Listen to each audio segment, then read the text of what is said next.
আসসালামু আলাইকুম রহমতুল্লাহি অবরাকাতু।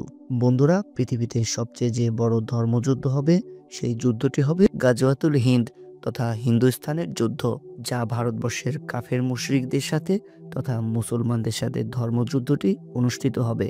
আর এই যুদ্ধে নিশ্চিতভাবে বিজয় অর্জন করবে মুসলমানরা। আর এই ভবিষ্যৎবাণী 1400 বছর আগে আমাদের দ্বীনের নবী, মায়ার নবী হজরত মুহাম্মদ সাল্লাল্লাহু আলাইহি ওয়াসাল্লাম করে গিয়েছেন। কিন্তু বন্ধুরা, কবে আসবে এই গাজওয়াতুল হিন্দ যুদ্ধ একমাত্র আল্লাহ ছাড়া কেউ জানে না। ইমানদার মুসলমানদের জন্য এই যুদ্ধটি অনেক গুরুত্বপূর্ণ। তাই তো বন্ধুরা, আজকের ভিডিওতে এই যুদ্ধ নিয়েই আলোচনা করব।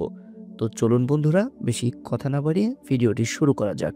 গাজওয়া শব্দের অর্থ অভিযান, আর হিন্দ শব্দের অর্থ হলো স্থানের নাম।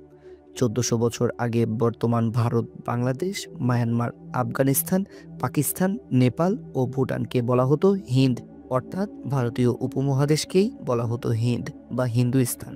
পবিত্র হাদিস শরীফেও গাজওয়াতুল হিন্দ এই যুদ্ধের কথা বর্ণনা করা আছে। হাদিসে বলা হয়েছে যে এই যুদ্ধটি হবে কাফের মুশরিকদের সাথে মুসলমানদের পৃথিবীর বৃহৎ ধর্মযুদ্ধ। বন্ধুরা, ভিডিও চলাকালীন আপনাদের কাছে আমার একটা ছোট্ট রিকোয়েস্ট, আপনারা যারা আমাদের চ্যানেলে নতুন হয়ে আছেন তারা অবশ্যই চ্যানেলটি সাবস্ক্রাইব করে পাশে থাকা বেল আইকনটি ক্লিক করে দিবেন। আর যারা অলরেডি সাবস্ক্রাইব করে দিয়েছেন তাদেরকে অসংখ্য অসংখ্য ধন্যবাদ। তো চলুন বন্ধুরা, বাকি গল্পটুকু শুনে আসা যাক। এই যুদ্ধে হিন্দুস্তানের মোট মুসলিমদের 1/3 শহীদ হবে, আরেক অংশ পালিয়ে যাবে, আর বাকি শেষ জিহাদ তথা যুদ্ধ চালিয়ে যাবে এবং মুসলমানরা চূড়ান্ত বিজয় অর্জন করবে। আর তারা ভারতের রাজাদের ধরে এনে শিকল দিয়ে বেঁধে ফেলবে। অতঃপর মহান আল্লাহ তাআলা তাদের ক্ষমা করে দিবেন। বন্ধুরা, মুসলমানদের নিশ্চিত এই যুদ্ধে বিজয় হবে, কিন্তু এটা এতটাই ভয়াবহ হবে যে অল্প কিছু সংখ্যক মুসলিম জীবিত থাকবেন বিজয়ের আনন্দ উল্লাস করার জন্য। রাসূলুল্লাহ সাল্লাল্লাহু আলাইহি ওয়াসাল্লাম হঠাৎ একদিন পূর্ব দিকে তাকিয়ে সাহাবীদেরকে বলতেছে, আমি বিজয়ের গন্ধ পাচ্ছি। সাহাবায়ে কেরামরা রাসূলুল্লাহ সাল্লাল্লাহু আলাইহি ওয়াসাল্লামকে জিজ্ঞেস করলেন, ইয়া রাসূলুল্লাহ, আপনি কিসের বিজয়ের গন্ধ পাচ্ছেন? তখন রাসূল সাল্লাল্লাহু আলাইহি ওয়াসাল্লাম বললেন, পূর্ব দিকে মুসলিম ও মুশরিকদের যারা মূর্তি পূজা করেন তাদের সাথে যুদ্ধ শুরু হবে। যুদ্ধটা হবে অসম।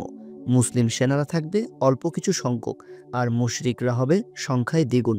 এই যুদ্ধটা এতটাই ভয়াবহ হবে যে রাসূলুল্লাহ সাল্লাল্লাহু আলাইহি সাল্লাম বললেন যে মুসলিমরা এই যুদ্ধে এত পরিমাণ মারা যাবে যে রক্তে মুসলিমদের পায়ের টাকনু ডুবে যাবে। তাহলে একবার চোখ বন্ধ করে ভাবুন তো বন্ধুরা, কতটা ভয়াবহ হবে এই যুদ্ধটি।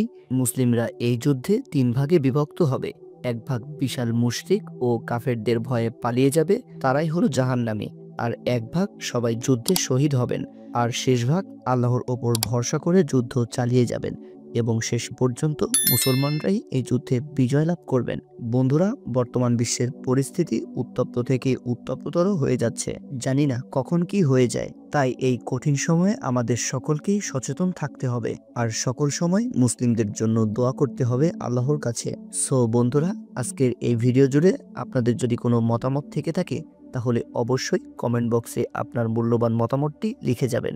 আশা করি আপনাদের মূল্যবান মতামতের অ্যান্সারটি আমরা দিতে পারবো।